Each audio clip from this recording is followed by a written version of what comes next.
event. Very warm welcome to both of you.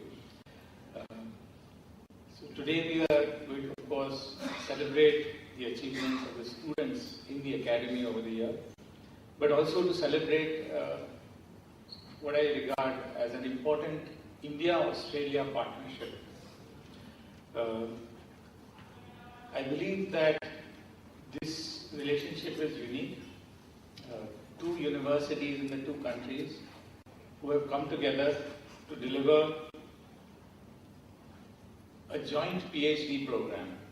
There are many universities in the world which work on joint programs at the master's level and at the undergraduate level, but I don't believe there's any such program which does a joint PhD at this scale. Today, of course, compared to the last 4 years, the arrangements of seats is very different, and I believe that's because the numbers of students has increased substantially, and now we have more than 140 students who are in the academy.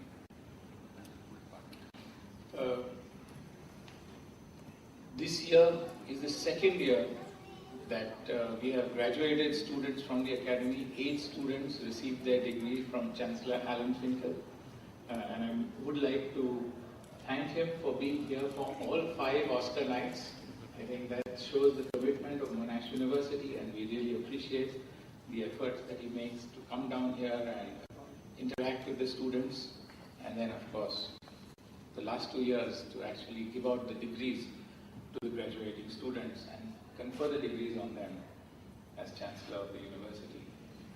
I'd also like to welcome Professor Edwina Cornish and Professor Pauline Nestor. Thank you for being here. Last time, of course, it was a much more colorful ceremony that you participated in, and we saw some of the photographs at the groundbreaking of the new building, where many coconuts were broken and so forth. So welcome again. And of course, a very warm welcome to colleagues from IIT Bombay who are here. We see this partnership with Monash University as our most important partnership. And recently we had a review of IIT Bombay. Several eminent faculty from international faculty came to review IIT Bombay as an institute, and they really appreciated this partnership. They all felt that it was a very important experiment and a very unique experiment, and of course for all the students, I think we believe that this program is really well suited to prepare you for the new way of doing research. Today it is not uncommon that you will be working for a company which has research centers in different parts of the world, and so you will be, you will require to collaborate with your colleagues and your mentors in different parts of the world. And I think this experience that you have gained, where you talk to your supervisor over video conferencing or Skype on a regular basis, in Australia, and when you are in Australia you talk to your supervisors in India. I think that is a very good experience, and of course you do get some international exposure when you go to Australia. I would like to congratulate the 8 students who graduated. I think that I look forward, I already congratulated you on the convocation, but congratulations once again. I wish you all the best. I think. Thank you very much, Adrian and Laya. I wish that picture came true. It will be quite a challenge, much more of a challenge, I can tell you, than the Academy has been. Good evening, everyone, and welcome to this, the 5th Oscars. And I guess there are lots of thoughts that are going on in my head at the moment, but let me start the formal part first.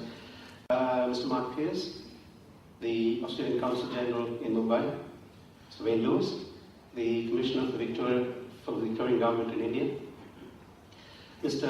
Chandramouli Balraman, Founder Director of Cherry Pick Box, Professor Devang Kakkar, Dr. Alan Finkel, Professor Abina Cornish, Ham Sridhar, Pauline Nesta, and several distinguished visitors from Monash University, distinguished deans from IIT Bombay, professors from IIT Bombay, several of you are here today.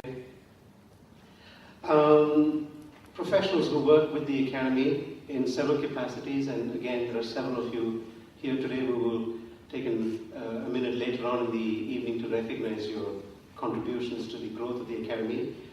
Colleagues, friends, and most importantly, students. It gives me great pleasure as CEO of the Research Academy to welcome you all to this, as I said, the 5th Oskar Night. And as Edwina and Adrian and Laya said, this is my 5th Oskar as CEO, and also sadly, this will be my last. Well, sadly, also happily. You have to create something and move on as well. So partly sadly and partly very, very happily. This is going to be my last. As many of you will know, my tenure as CEO will be coming to an end in the next few months. So I seek your indulgence tonight as I reminisce a little bit about the last 5 years that I've been here. And I thought it would be a good time to reflect on what we have all achieved here. It's an achievement that we all need to be very, very incredibly proud of. So perhaps, if, as I said, if I seek your indulgence, I'll do that for a little while. But let me start with an anecdote. Sometime last year, I remember saying at a dinner, I think it was at Monash University, to Alan Finkel and Edwina Cornish and Devang Kakkar was also there, that I would have accepted this job even if I hadn't been offered a remuneration. The immediate response, of course, from all of them was, now you tell us. But I was really only half joking when I said that. I would have done it. And this is principally because I believed really strongly in what we built here. I strongly believe in that. What we built here together is exactly what needed to be done. So when Tam Sridhar sold the vision to me, I bought it even before he had completed. So either he's a good salesman, or I'm gullible, or this is completely right. And I thought it was the latter. This is totally pioneering in the world of higher degree research training.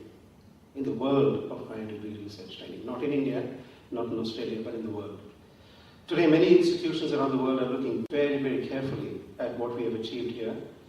Our business model, our governance model, our growth, our joint PhD program, and much, much more. And to have been the inaugural CEO of such a unique joint venture is therefore an honor. Edwina said that the Academy isn't there. No, it's actually the other way around. An academic researcher gets very few opportunities in their career to build an institution from ground up. And I've been given this wonderful opportunity, and I think it's a gift. So thank you. So that was why I made the statement that I did last year to Edwina Devang and to Alan Finkel. So for having had the faith in me, I thank the senior leadership at Monash, starting with Tam Sridhar, who communicated the vision to me initially after he had constructed it in his own head. And of course, in no particular order, Professor Alan Finkel, Professor Richard Larkins, Ed Byrne, Professor Edwina Cornish, Professor Pauline Nesta, David Pitt, and of course at IITB, Devang Kakkar. Thank you very, very much. Your support has been absolutely invaluable. And like Edwina, I have learned a lot from your style of operation. Hari Pandare, Swati Patankar, who's here, Professor Majumdar, Professor Narayan Rangaraj, and of course earlier there were several people like Subhashish Chowdhury, Professor Shiva Prasad, Rangan Banerjee, Professor Juza Vashi, Pradipta Banerjee, and many, many, many others. So for having had the faith in me, I must thank you incredibly. So let's just reflect a little bit. In the time that I've been CEO of the Academy, we've grown from 0 to 150 PhD students. 12 PhD students have graduated.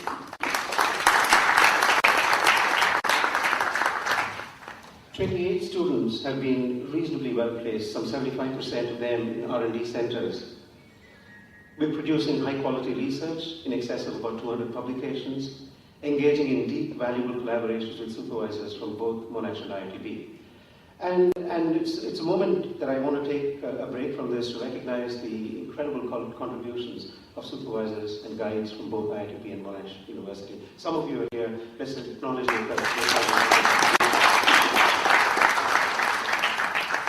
We have 8 industry partners, 8 industry partners from both Australia and India, and we are helping solve their future key challenges. The thing that I say with a lot of the industry partners is, if you're interested in supporting 1 PhD or half a PhD or 1.5 PhDs, this is not the right thing for you. We want you to invest in the production of 8, 15, 20 PhD students. Because that's the kind of numbers, that's the kind of scale that we should be aiming for. So all of them have bought into the vision as well. We have, as I said, strong participation and buy-in for the model from most senior levels at both institutions, as well as many guides, some of whom are here today. We've also put in place various processes, governance structures, detailed reporting mechanisms across a wide range of academic, program, strategy, and statutory governance bodies. We have a wonderful and very capable set of professional staff, and as well as professional service providers who bought into our dream of a vibrant can-do academy. Most of the people who, I don't know how it happens, but all the people who come into the academy just want to give their all to the academy. And the beautiful ladies over here, and of course Kiran, who's sitting over here. I just don't know how you do it, but day in, day out, you just give your all to the academy. And same thing for the professional service providers in the academy. Thank you very, very much. And of course, we'll be looking forward to a new building, which will be coming on in early 2014, perhaps February or March 2015, I'm sorry. Yeah, time flies by very fast. And yes, we have had our share of teething problems too. Has it been smooth sailing? As I say to a lot of people, when I accepted the job of CEO of the Academy, I used to have hair. No, it hasn't been easy. Of course, it's not easy. And it's of course reasonably true for any startup, any joint venture, especially in a pioneering venture of this sort. To be free of problems and issues would have just meant that this was too easy. And if it was too easy, there would be 100 people playing in this space. It's not easy, it's very hard, and therefore the teething problems that we had. But I believe we worked through all of these with courage, with a lot of courage, with equanimity, with determination, and sometimes we've copped a few on the chin too. That's fine. And that's necessarily how startup organizations work. And as a result, what we have is a very strong institution. Devang, it's no longer an experiment, it's a reality. So this is what we have done over the last 5 years.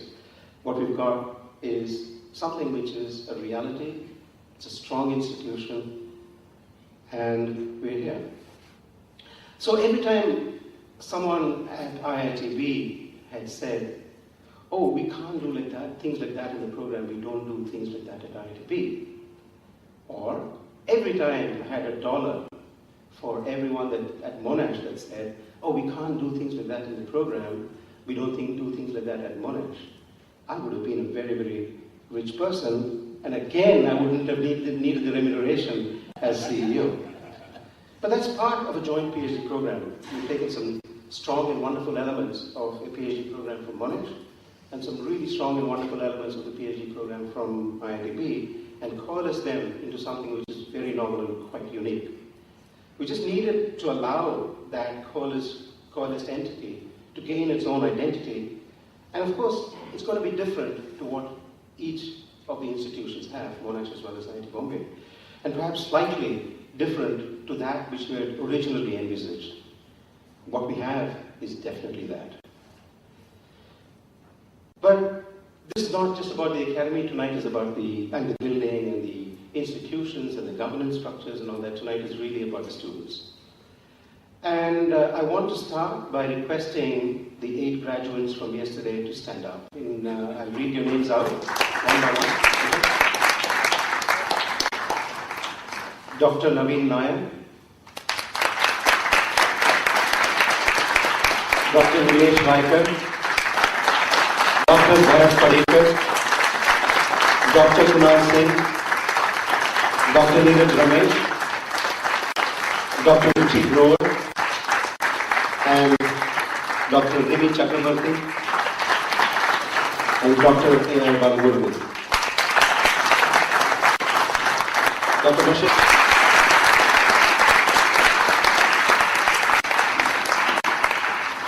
The Academy really is about you. You are the flag bearers of the joint PhD program. You, like the 4 graduates before you in August 2013, are the people that will establish the Academy.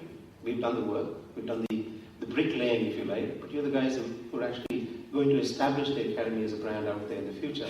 You're going to grow it, and you're going to grow the joint PhD program, for which we have just laid, as I said, the bricks. I hope you'll always be proud of your achievements, and I hope you'll always remember the time that you spent with us very, very fondly, and carry the flag, as I said, into the organizations that you're all working for. I'm hoping that next year we'll have 20 PhD graduates, maybe more. But before I conclude this introduction, welcome. If I was to leave a parting word or an impression for new students who are here, or those who are in the program, perhaps in the first, second, third years of your PhDs, I'd just like to compare the PhD journey with the journey of a marathon runner or a mountaineer. Your journey is sometimes extremely lonely. It requires a lot of dedicated focus. But the reward and the sense of exhilaration, the feeling of achievement at the end is quite unparalleled. You have no choice but to prepare very, very thoroughly, methodically, regularly, repetitively, every day, every week, every hour, every month, every year in the preparation. It's all about the preparation. In this stage, your guides, your supervisors are vitally important. Just as in a marathon training or mountaineering training, every marathoner, every mountain climber needs a guide too to deliver and impart focus, understanding, and knowledge. The actual run of the expedition is actually a lonely journey through which you may be running or trekking with several people, but in the end, in reality, you're running against yourself, with yourself. But most importantly, you need to take great pride as able, prepared, focused innovators in your preparation and in your journey. If you do that assiduously, then the destination just happens. The outcomes just take care of themselves. All the very best.